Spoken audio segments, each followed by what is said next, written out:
What is going on, YouTube people? Neo Cards and Comics here, coming to you from day one at the National Sports Card Collectors Convention in beautiful Rosemont, Illinois.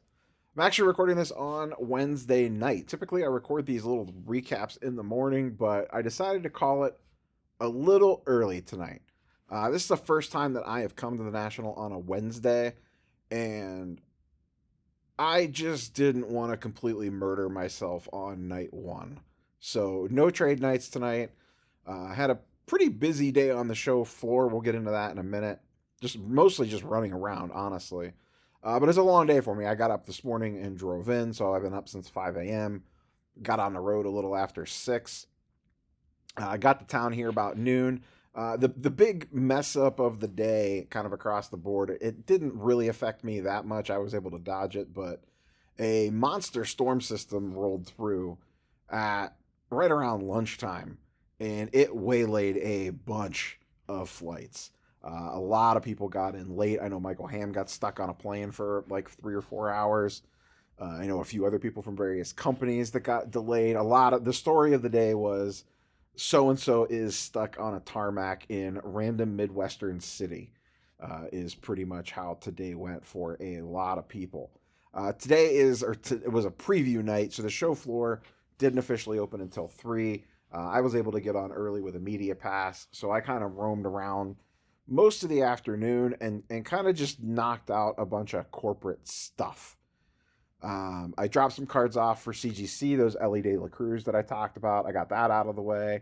I had Beckett review my my Jordan Scoring Kings CGC 8.5 to see if it would cross to an 8.5 or better. They said they didn't think that it would, so I just ended up leaving that in the holder. So I won't do anything with that. Went around to some various corporate booths and talked to some people that I know, and just kind of today was really about kind of reconnecting with people, saying hello, catching up with people that I haven't seen in a while on the more industry side of things. And then I ran into some people today on the show floor that walked up and said hello, and BS'd with them for a little bit. I did not look in many showcases today. I did not buy any cards today. I did. This was the other big kerfluffle of the day today was Topps ran out of baseball silver packs like within an hour. So I was on the show floor early. The Topps booth was not up and running yet as a functional entity. Some of these booths really go down to the last minute to get them up and running for this thing. That was my big takeaway walking around the corporate area. It's like 2:30, 3 o'clock. The show floor opens at 3:30, and some of these booths were in shambles still. But they managed to pull it together, so what do I know? So I was debating on the whole Topps Chrome thing. I ended up settling on getting 5 boxes of Hobby rather than a full case. That ran me $800. So I got the boxes. I took them over to the Topps booth at like 5 o'clock in the afternoon. The show floor opened at 3:30, mind you. And they're like, yeah, we're out of baseball silver packs. We should have more tomorrow. I was like, oh, you're killing me. So the problem, and this is really first world problems here.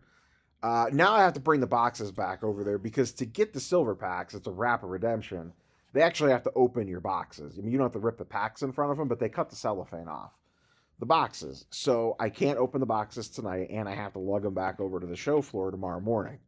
So I have early show floor access once again because of the media badge. So I will probably leverage that to my advantage and scoot my way over to Topps first thing in the morning and at least see if they have the silver packs in yet. I'm going to be real pissed if I have to chase the silver packs all day tomorrow if they're not there first thing in the morning. And how the hell do you run out of silver packs an hour into the first night? If this was the only day that you were at the National, I'd be real annoyed by that. So I haven't looked around to see if people are ripping good stuff out of them or even honestly what they're selling for on the secondary market. But that'll be the first thing that I try to deal with tomorrow morning. And then tomorrow I'm going to treat it more like a regular show day. Like I said, today was very much getting the lay of the land and just crossing a bunch of things off the list that I needed to cross off the list that now I kind of don't have to deal with. And I wanted to get that on-site grading stuff dropped off as quickly as possible. Had a nice dinner with Flipping Steve and Michael Ham over at Gibson's after the show was over, a little bit before it ended. Actually, we snuck out a little bit early to beat the crowds. And then I had a dinner event over at one of the local establishments here. I was there for about an hour with Filmington and Run with Bulls and a few other guys. Ryan from Gemrate was over there. Hung out with them for about an hour, and then I snuck back to my hotel room. Like I said, I just was kind of like, you know what? I'm starting to get a little bit tired. I don't want to completely wear myself out on night one of this thing. I did talk to some people that did some shopping today. Some people, the big question that I asked was more how was pricing, and a lot of people said high, or a little high, or a lot high. Seemed to be the vibes.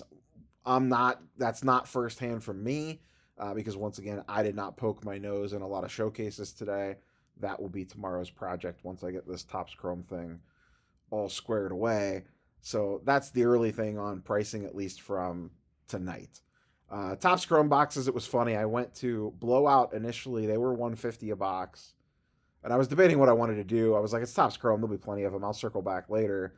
And I came back and they raised the price to $160. And then everyone else was at $160. So I think there was a couple 165s out there as well. And then my pre-order box that I pre-ordered that we were supposed to get early of Jumbo shipped today.